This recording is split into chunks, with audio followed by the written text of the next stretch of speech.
The basic thing that Echinacea does is it promotes white blood cell creation. And white blood cells, as you remember, do a variety of things in the body, including get rid of bacteria. Now, we've just established that colds and flus are viral infections, so an antibacterial herb is not going to have much effect on a cold or a flu. However, we need to perhaps rethink our view of the immune system. The immune system has two sides to it. The innate part of the immune system, which deals with bacterial infections and is there from birth. The innate part of the immune system, which deals with bacterial infections, we have virtually from the time we're born.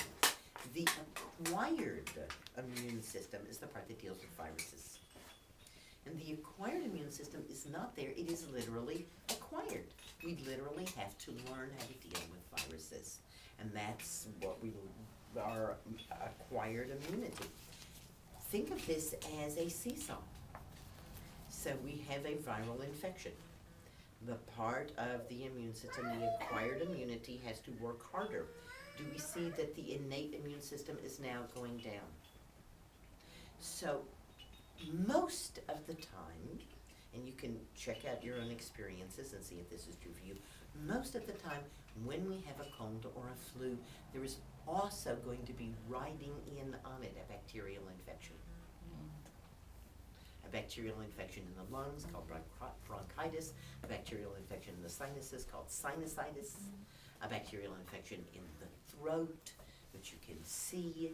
So those bacterial infections take advantage of the fact that the innate immune system is not working as hard when the acquired immune system is dealing with a virus.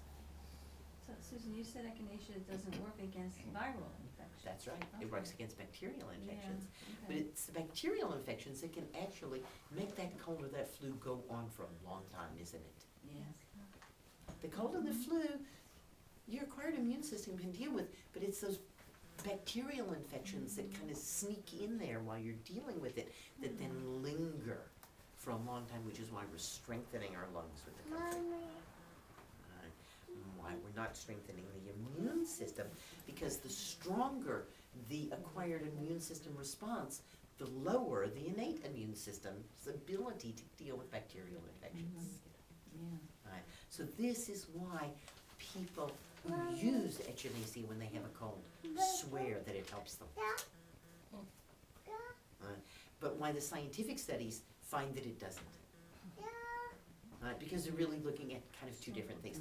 Now there is a cold lab that was set up in England. And the cold lab in England did all of the things your mother told you not to do to see if they could give people colds. So they took people, they put them in a cold shower and made them go outside in below freezing temperatures with their hair wet.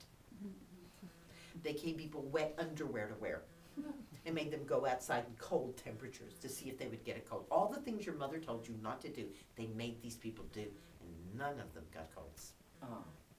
They had people with colds kissing other people, didn't get a cold. They had people coughing in other people's faces, didn't get a cold. They had them sneezing at other people, couldn't pass a cold that way either. But they found one really excellent way to infect every single person in the group, and we've actually done it here tonight, except nobody has a cold, so, or the flu.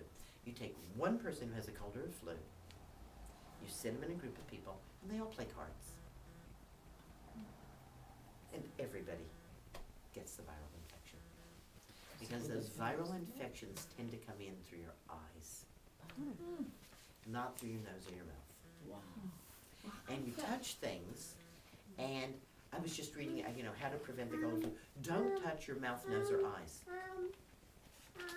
It's a human impossibility, right? Even people who think they're not touching their eyes, you videotape them. We are touching our eyes all the time. So I know it's kind of boring and it's not much fun, but you really want to not get colds and flus? Wash your hands. It's so simple. And I'm so glad to see that there's hand sanitizers now that don't have triclosan in them. They're alcohol-based, but I wouldn't even use that. You know what really gets those things off your hands? Friction. Friction, right? Soap isn't gonna do it, right? You don't need to scrub up. You need to do this under running water. And that is gonna really give you good protection against colds and flus. You don't have to get, crazy about it.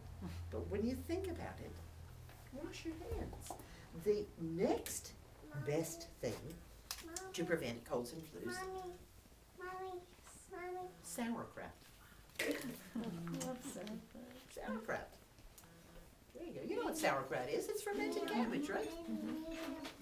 And it's a really easy thing to make, and it's easy to buy. One of my students made this for me.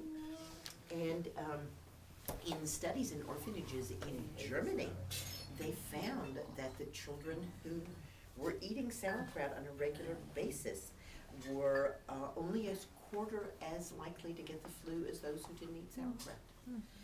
And, I'm on the Woodstock Roundtable on WDST with Doug Grunther. And Doug's been doing that for decades, and there's zillions of people on there, and he says that nothing has improved his health as much as eating a tablespoon of sauerkraut a day. Oh, just a tablespoon. I can handle that because I think that's like, Yeah, a tablespoon. It's literally, that much sauerkraut. It's a tiny amount of sauerkraut. Did you make But that, Susan? hey, you suddenly realize you're getting a cold or flu, well then eat more. So what's with the sauerkraut? Well, first of all, sauerkraut is probably the best source of vitamin C in the world. Cabbage. There's 10 to 20 times more vitamin C in sauerkraut than in cabbage. Uh-huh. The fermentation causes vitamin C to be made. But we also think that there's something else that happens during the fermentation process that helps give that antiviral effect to people who are consistent eaters of sauerkraut. Does it work if it's cooked? Maybe not as well. In other words, if you take your sauerkraut and heat it up, it's probably not going to work as well as if you just eat your sauerkraut out of the jar. But, there's a lot of different kinds of sauerkraut. If you haven't found one you like, what I would suggest is keep trying, because there's many different kinds of sauerkraut. Make your own, work with some people. Try different kinds until you really hit on one that goes, this is the one I like. Because I find that most people, if they do that, will find the sauerkraut. It's okay to buy it? Oh, it's Pretty totally done. fine to buy, yeah. I'll always give you the option of making it yourself, but it's always fine to buy these things. There's no problem at all. Buy it. Okay, well, we're getting a lot of things we can go home and do, aren't we? Gums. You mentioned the gums briefly earlier. Gums, right? Well, Echinacea is wonderful. Yeah, in terms of that, right? So, one of the things that I find in terms of the Echinacea is that if you're gonna take Echinacea, it needs to be in lavish amounts.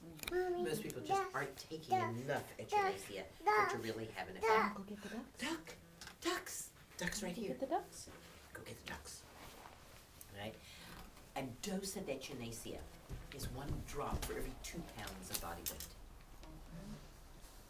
So take how much you weigh, divide it in half. That's how many drops you want. A dropper full is about 25 drops. So I usually suggest that people just round it up to the nearest 25, right? You weigh 160 pounds, half of that is 80, right? So that would be 3 25 dropperfuls, 75, or 4. 3 or 4 would be your dose.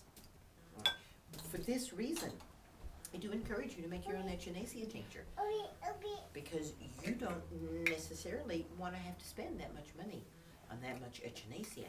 And again, this quart of Echinacea is made just like the elderberry tincture. This is a tincture now again. So I put a 1/4 pound of dried Echinacea root, fill the jar to the top with 100 proof vodka. You can see we've used some of it. And then I let it sit for as long as possible. As you can see, this Echinacea tincture is about 1.5 years